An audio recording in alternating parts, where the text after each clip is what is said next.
Good evening. It's Reverend Pat Bessie. It is Wednesday evening, June 10th, and I am very happy to be here with you. This is our regular time for doing midweek meditation, and I just want to just have a little bit of a chat with you before we move into the reading and what we're going to be doing. It's been a very, very full couple of weeks.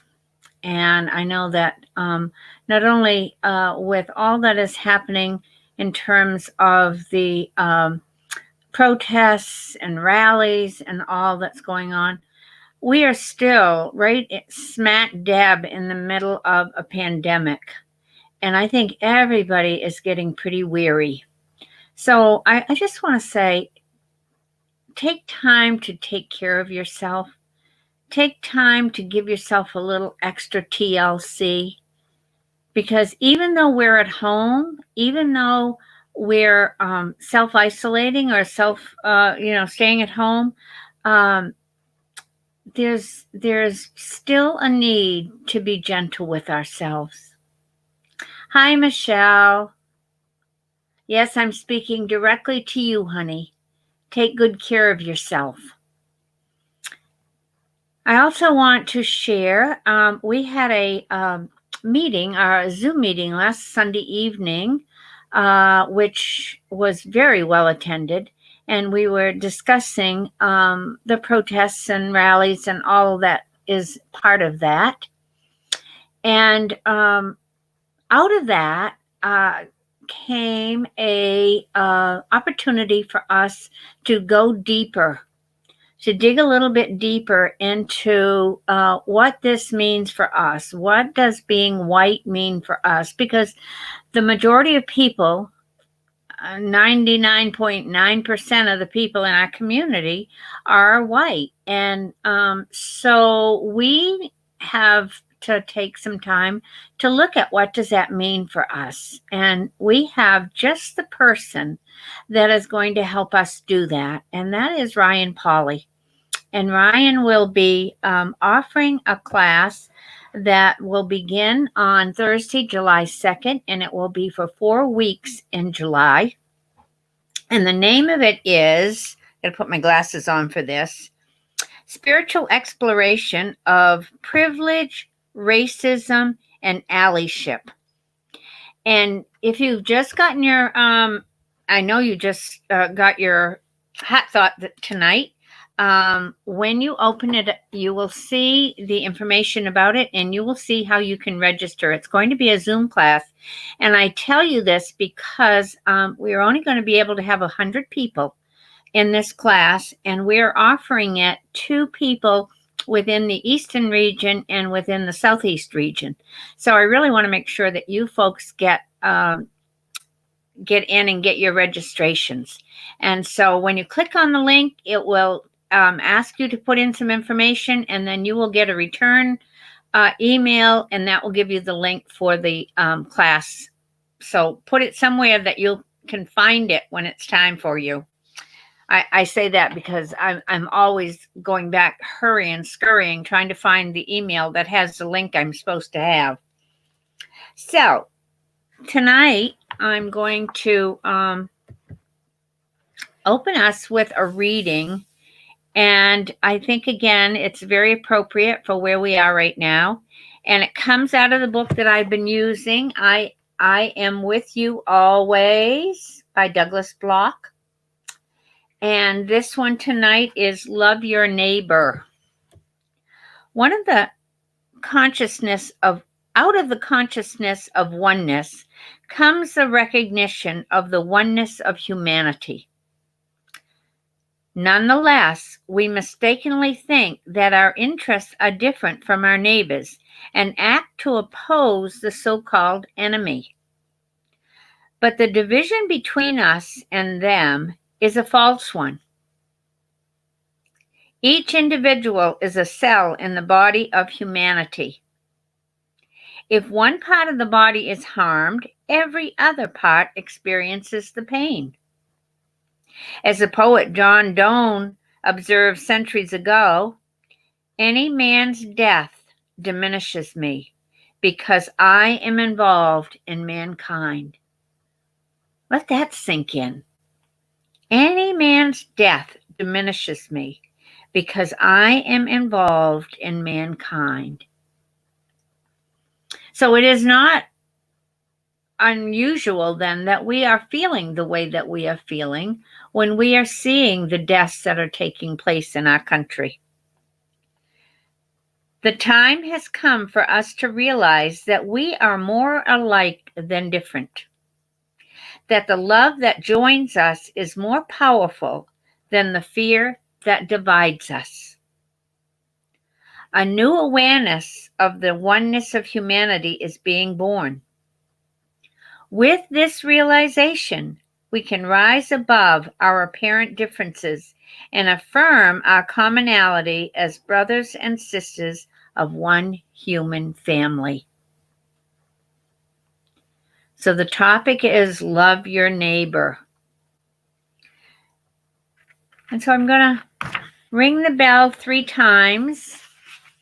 And then I'm going to invite you to take 3 deep breaths with me as we center before going into the silence.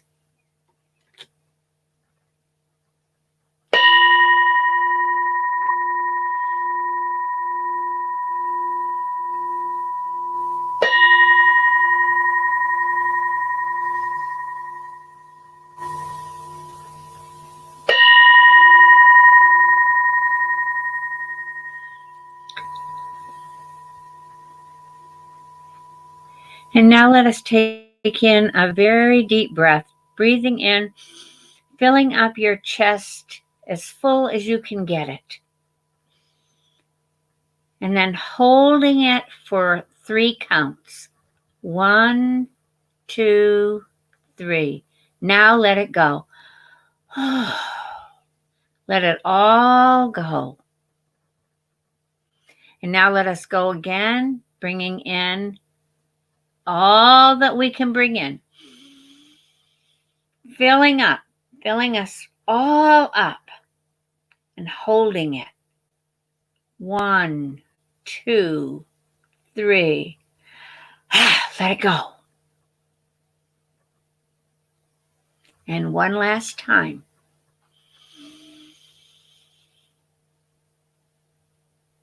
Hold it, hold it, hold it, and let it go. And now, as we prepare to go into the silence, you might want to pick a word that you are going to use as your centering word, so that when your mind starts to wander, which it will, because that's what the mind does, the heart beats, the lungs breathe, and the mind thinks. And so pick a word, and that when your head, when your brain and your mind starts to wander, then you just go back to your word and focus on your word and focus on your breath. And so we'll sit in the silence for a few moments. In the silence.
We sit in conscious, compassionate awareness.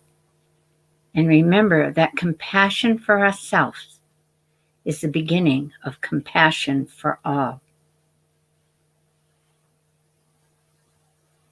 And I bow in gratitude to you tonight. Have a blessed rest of your evening. Namaste.